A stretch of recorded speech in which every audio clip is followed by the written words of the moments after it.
Assalamualaikum warahmatullahi wabarakatuh. Jumpa lagi dengan saya, Hidayat Setiadi, di channel yang istimewa ini. Di video kali ini, saya akan membahas sebuah materi yang sebenarnya bukan materi kelas 5 SD. Ya, ini adalah materi kelas 4 SD. Tapi, karena materi-materi di kelas 5 SD masih ada kaitannya dengan materi ini, jadi di sini saya akan mengingatkan kembali kepada kalian tentang materi yang akan saya bahas ini, yaitu bilangan prima. Tapi sebelumnya, sekedar informasi saja bahwa di channel YouTube saya, Hidayat Setiadi, sudah saya buat playlist dengan nama Matematika Kelas 5 SD 2021-2022. Video-video yang khusus membahas pelajaran matematika kelas 5 SD akan saya kumpulkan di playlist ini sehingga akan mempermudah kalian untuk mempelajarinya sebagai persiapan PTS, PAS, ataupun PAT. Baik, sekarang kita lanjut ke pembahasan mengenai bilangan prima. Saya mulai dari pengertiannya terlebih dahulu. Bilangan prima adalah bilangan yang hanya habis dibagi bilangan satu dan bilangan itu sendiri.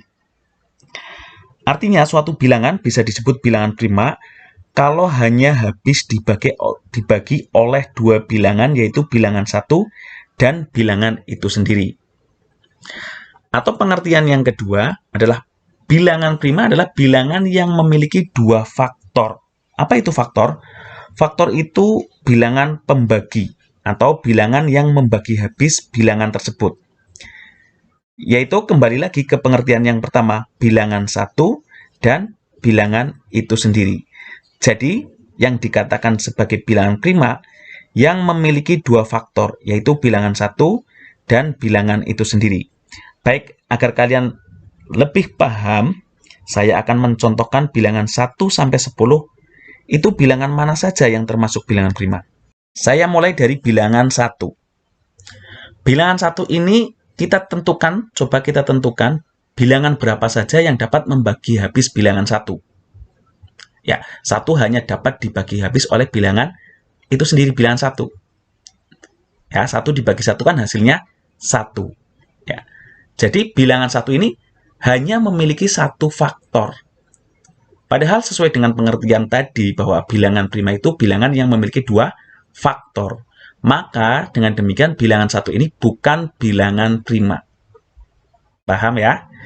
Lanjut kita ke bilangan yang 2. Bilangan 2 kita tentukan coba bilangan berapa saja yang dapat membagi habis bilangan 2. Tentu 1 itu semua bilangan bisa habis dibagi bilangan 1 ya.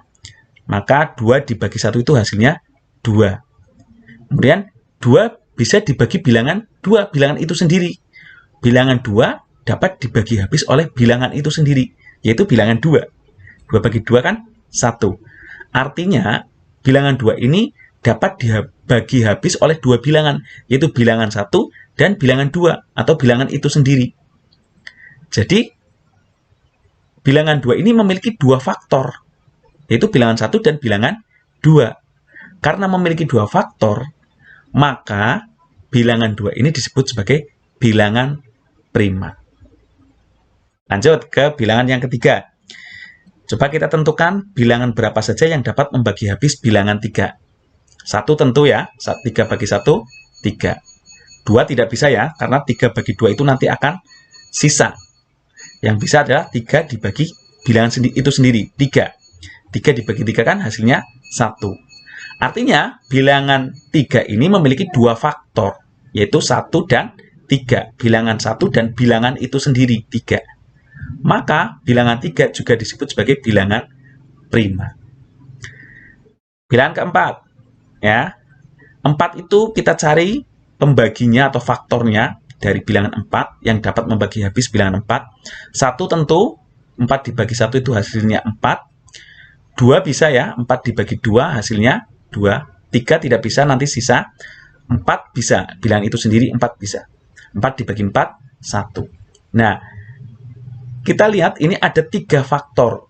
Bilangan 4 itu memiliki 3 faktor, yaitu 1, 2, dan 4. Pembaginya ini ada 3, yaitu 1, 2, dan 4. Artinya, sesuai dengan pengertian tadi, bilangan 4 ini bukan bilangan prima, karena memiliki 3 faktor, sedangkan pengertiannya bilangan prima itu yang memiliki dua faktor.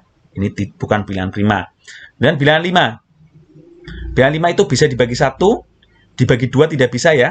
Sisa, bagi 3 juga tidak bisa, bagi 4 juga tidak bisa, bagi 5 bisa. 5 bagi 5, 1 ini. 5 bagi 1, 5. 5 bagi 5, 1. Nah, ada dua faktor, maka ini disebut prima juga. 6, lanjut. 6 bisa dibagi 1, hasilnya 6. Bisa dibagi 2, hasilnya 3. Bisa dibagi 3, hasilnya 2. Bisa dibagi 6, hasilnya 1. Nah, ada 4 faktor malah di sini. Bilangan 6 itu memiliki 4 faktor atau 4 pembagi habis, yaitu 1, 2, 3, dan 6. Tentu ini bukan bilangan prima. Ya.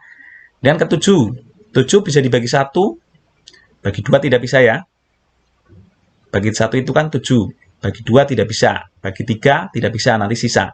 Bagi 4 tidak bisa, 5 tidak bisa, 6 tidak bisa, bagi 7, 1. Maka 7 ini memiliki 2 faktor atau 2 pembagi habis. Disebut sebagai bilangan prima. 8. Ini tentu bukan prima ya, dibagi 1 bisa, ini 8, dibagi 2 bisa, dibagi 4 bisa, dibagi 8 bisa. Ada 4 faktor juga ini. Maka ini bukan bilangan prima.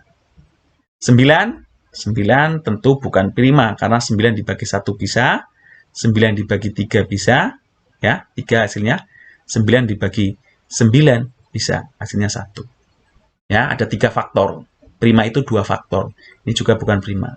Terakhir yang 10, tentu ini bukan prima. Bagi 1 bisa, bagi 2 bisa, bagi 5 bisa, dan bagi 10 bisa. Ada 4 faktor ya. Jadi bilangan 1 sampai 10 itu yang merupakan bilangan prima itu bilangan 2, 3, 5, dan 7. Ya. Saya informasikan juga kepada kalian bahwa modal kalian untuk belajar matematika itu kalian harus hafal perkalian dan pembagian 1 sampai 10 sehingga nanti kalian mudah untuk mempelajari materi-materi yang lainnya. Ya. Paham ya ini tentang bilangan prima ya? Karena ini juga menjadi modal untuk kalian mempelajari materi yang akan kita pelajari yaitu penjumlahan dan pengurangan pecahan. Terutama pecahan biasa ya. Nanti kalian perlu bilangan prima ini. Ya, selanjutnya saya akan menyampaikan ini, menunjukkan ya, bilangan prima 1 sampai 100. Ini ada bilangan yang berwarna putih dan berwarna hijau. Yang artinya yang berwarna hijau adalah bilangan prima. Ya, kalau kalian perhatikan di situ, bilangan prima itu semuanya ini ganjil 3, 5, 7 ya, sampai dengan 97 ganjil. Hanya ada satu bilangan prima yang genap yaitu bilangan 2. Ini. Nah, ini sebagai acuan kalian ya, bilangan prima 1 sampai 100 ini yang berwarna hijau. Ya. Nah, setelah ini kita akan belajar tentang KPK. Sebelum nanti kita akan belajar tentang penjumlahan dan pengurangan pecahan biasa berpenyebut berbeda. Karena tentu untuk melakukan operasi hitung penjumlahan dan pengurangan berpenyebut berbeda, itu kalian harus menyamakan penyebut dulu, di mana menyamakan penyebutnya harus menggunakan KPK, di mana KPK itu dicari dengan pohon faktor yang melibatkan bilangan prima. Tentu kalian harus pelajari ini dulu, memahami materi ini dulu agar kalian bisa memahami materi penjumlahan dan pengurangan pecahan berpenyebut berbeda. Setelah video ini saya akan membuat video tentang mencari KPK dengan pohon faktor. Untuk video ini saya cukup sampai di sini, semoga kalian paham. Kalau ada pertanyaan kalian boleh tanya di kolom komentar. Jangan lupa klik like, komen, dan subscribe ya. Cukup sekian. Wassalamualaikum warahmatullahi wabarakatuh.